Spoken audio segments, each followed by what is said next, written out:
after our 2-year journey that has literally taken us around the world, we went to India this past summer to speak with a guy who had cooling technology.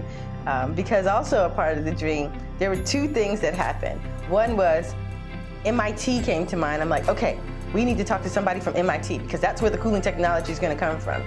Digging, because this has been an incredibly research-driven project. We came across a guy who actually had created cooling technology in a sports fan. He was based out of Hyderabad, India. And somehow I managed to get him on the phone, and eventually we decided to take a trip to go and speak to him and to see, how his technology actually worked and see if it would actually be a fit for Fria. The trip was amazing. We did learn a lot. The way the technology worked didn't seem like it was going to be a fit for us. But that didn't mean that we didn't learn a lot from that experience. Yeah. We actually learned quite a bit. So as we continued to plug on, because we still had to find the technology, we now have a new tech team out of the University of Illinois, and they've come up with a super dynamic idea for how the cooling will operate. And so we're in the research and development phase.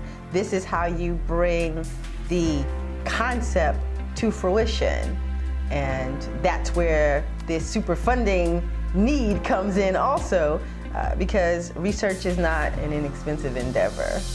So that's where we are. Yeah, I think, the 2-year journey that we've been on has really been guided by forces that we weren't even aware of. Bigger than us. Going to India was not on my radar, and frankly, we had explored several different modes of technology, and every time something seemed like it was and then it wasn't, but we continued in that quest, and I think it was a great lesson just in Really? Perseverance and in faith in the concept and the fact that it is possible to have beautiful jewelry become something that can be so useful and solve so many problems. Right, for solutions women. focused. Solutions focused. And that journey brought us through a series of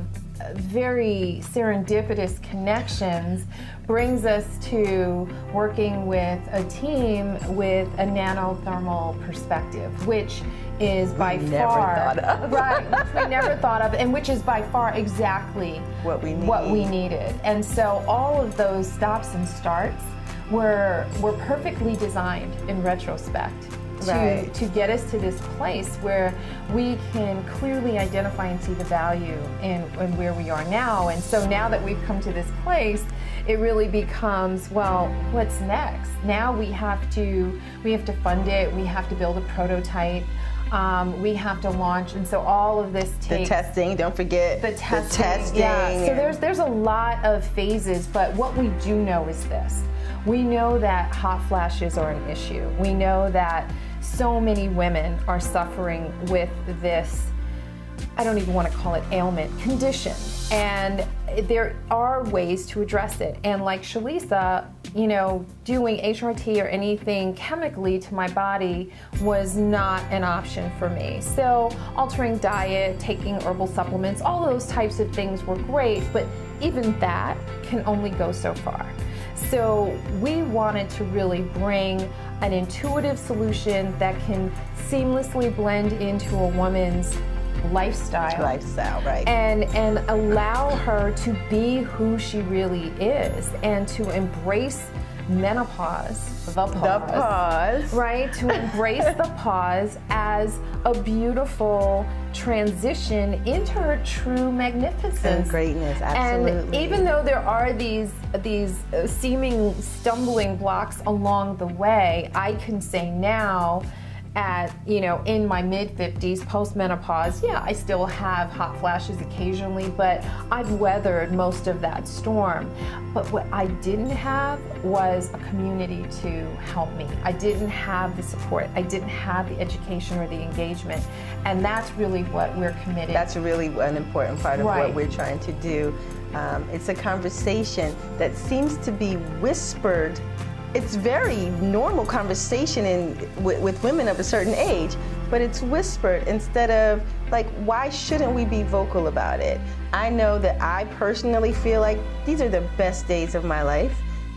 Even with the hot flashes, I'm far more creative, I'm far stronger, I'm smarter, I'm way more empowered, I'm fearless. That is the truth, because the beautiful thing about our partnership is that I am the bull in the china shop and she is the voice of caution. I'm the voice of She is like, Shalisa, wait, we need to think about this, and this. And I go, nope. We going full straight ahead. Boof. And she'd be like, and one thing we both agree on is that I'm still beautiful and vibrant. She is beautiful and vibrant. There is nothing dried up about us. So it's about changing the conversation. Exactly, changing our narrative. It's changing the whole conversation. So it's hashtag magnificent. That's right. Hashtag masterpiece. Hashtag keep your cool. Not done yet. I mean, like, there is so much richness in this phase of life, but because we become so focused on the bits that aren't so great, that it kind of like we throw the baby out with the bathwater. Right. Because, most people focus menopause on the discomfort as opposed to the transformation, right? And what's on the other side? And what's on the other side of that transformation? That's good stuff.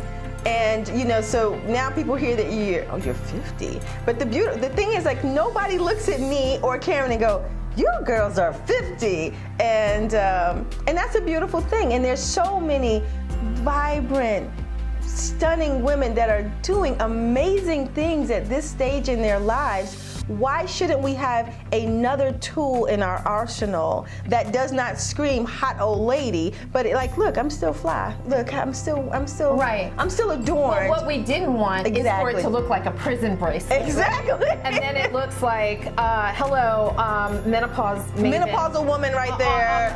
Steer clear. Right. Steer clear. Right. So we definitely didn't want that. We really want to develop a beautiful piece of jewelry that is deserving of the magnificent woman that's going to be wearing it. And the truth is, this is the best time of life, Totally. And we really want other women to understand what we understand, and that, I say I'm 55 and I'm just getting started.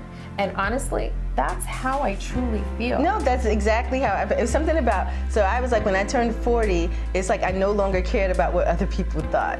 But when I turned 50, I'm like, I can do whatever I want to do. I don't have limits. There is no bars. If you embrace this time of life and not think of yourself as, I'm done, I'm dried up, I'm grandma, I'm all these other titles except who I am at my core, which is somebody who is phenomenal. When I think of the poem Phenomenal Woman, I'm like, there, that's me. And I was not this confident until I got to this stage of life. Well, we've earned the right. Yeah, but you don't even think about it that way. But think about everything we've been through. Yes. I mean, think about, for women who are in this stage, think about everything you've been through, every struggle you've had. And overcome. And the struggles that you're still in. You've earned a right to embrace whatever's happening to you. This is not a sentence. This is a setup for something really amazing. And if you choose to look at the richness of what is available to you, then you're golden. You're golden. And Fria and what we have planned is something that is really going to help women do just that. Right. To remain beautiful in their dignity, in their grace, and transition into their magnificence. Step into their purpose and their greatness with both feet, boldly and fearlessly. That's what we're trying to do here.